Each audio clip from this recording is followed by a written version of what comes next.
Many Mormons are persuaded that their beliefs are in unity with biblical doctrine, but the reality is that the Bible is not their rod of truth, for their leaders deny its authority and hold their own writings and statements in higher esteem. While they claim that the Book of Mormon is the most correct of any book on earth, it has undergone numerous revisions and changes since its original edition over 160 years ago. In fact, one researcher counted over 4,000 changes. Near the end of his life, Joseph Smith insisted, "There is no error in the revelations which I have taught." Yet to date, Mormon leaders have altered, dismissed, and covered up thousands of historical and archaeological errors, false prophecies, and doctrinal contradictions. The foundation of the Mormon religion is Joseph Smith's so-called first vision, where as a young boy he was commanded by extraterrestrial beings to organize the Mormon Church. Yet there are 9 different contradictory versions of this event that have been chronicled by Mormon historians.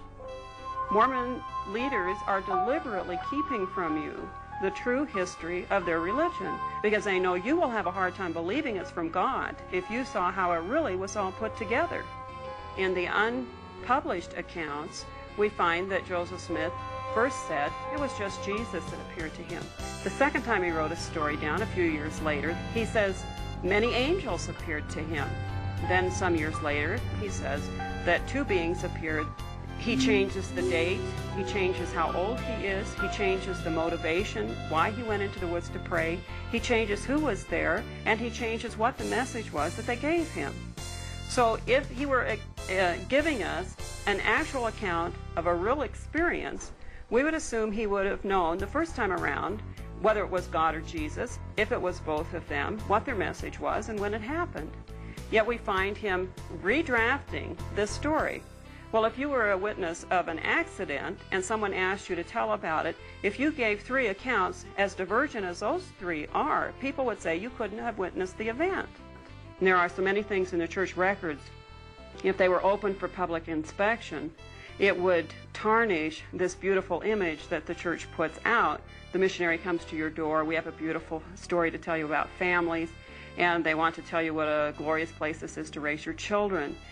The missionary isn't part of the cover-up. He doesn't know this. He has been told that everything will check out, it's all 100% true.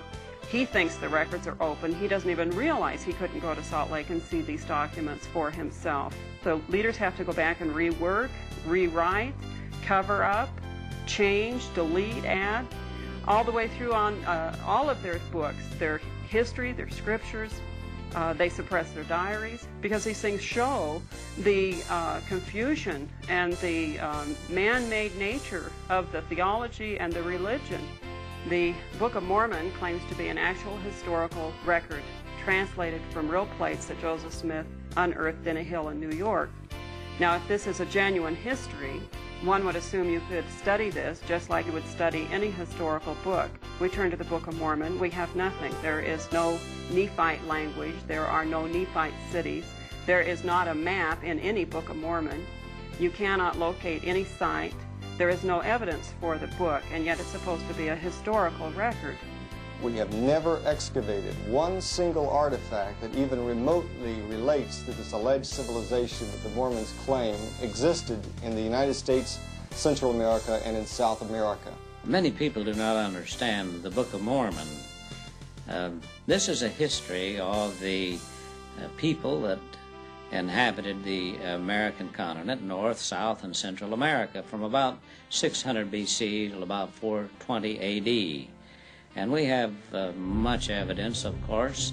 Despite claims to the contrary, decades of searching by Mormon archaeologists have failed to uncover one piece of evidence validating the Book of Mormon as a historical record.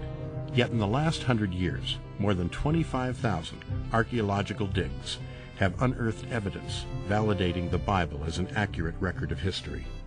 One of the Mormon Church's standard works of Scripture is called the Pearl of Great Price. In this is the Book of Abraham that Joseph Smith claimed was translated from some papyrus fragments that he purchased from an Egyptologist traveling through the area.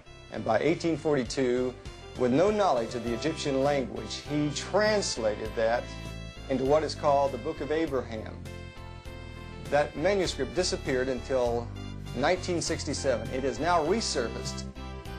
Several famous Egyptologists have now looked at it, translated it, and have found that it doesn't have anything to do with the time of Abraham at all.